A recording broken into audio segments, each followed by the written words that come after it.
Who is winning the big war, the jeans war? Is it Sweeney or is it Beyonce? You've got to tell us. We're on tenterhooks, Michael. Well, it was by far the most effective ad campaign of the last quarter century, I think.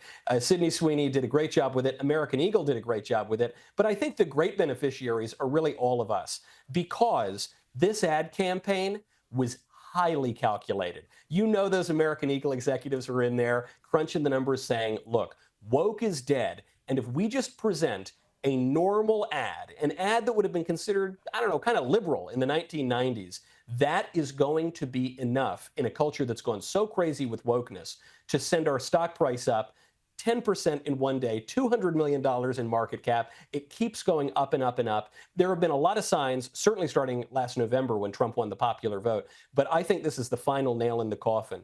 Woke is dead for now, and we can finally move on.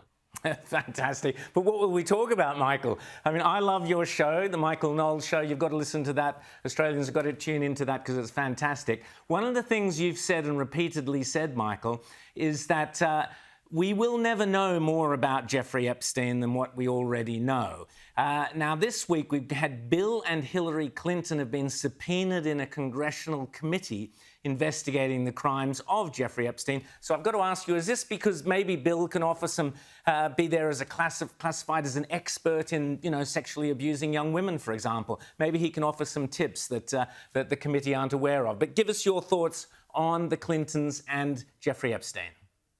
Well, he certainly could offer tips, but if the entire world is waiting for Bill Clinton to tell the truth and to be forthright, I would say don't hold your breath. You're going to run out of oxygen pretty quickly. No, I think that we are not going to hear much more. This Epstein issue is one that clearly is frustrating the president because it's an issue that long predates him before he ever seriously got into politics, and it just keeps coming up. It involves many of the most famous and wealthy and powerful people in the world.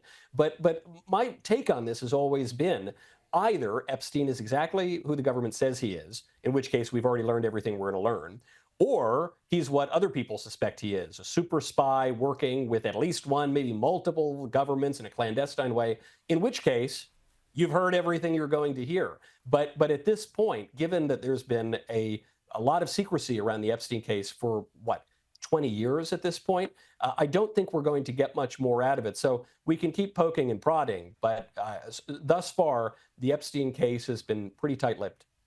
Okay, fantastic. And Michael, just finally before you go, I call this segment the American Renaissance because for me, Donald Trump winning has completely launched a whole new America. Now, we could spend an hour or two chatting about that. But just quickly, in kind of 30 seconds or so, tell me where we are now, 6 months into the Donald Trump presidency. In your opinion, how's it going? Is it better? Is it worse? Not what you expected? Better than you expected? Michael, your thoughts on the Trump Renaissance? Magnificent. It's already going much better than I expected. Trump promised a golden age. I thought that would be confined to America. We ended up with an American Pope. I mean, it's gone all the way to the Vatican. That's pretty good. Every time that the left or squishy people on the right say Trump's gone too far, he's screwing up, the bond market's failing, the global trade is going to collapse, we're getting into World War III with Iran, none of that has happened. Actually, everything Trump has done thus far has worked out extraordinarily well. I think he's earned a lot of grace and a lot of credibility, and I look forward to the next, not just 6 months, but to the next 3.5 years.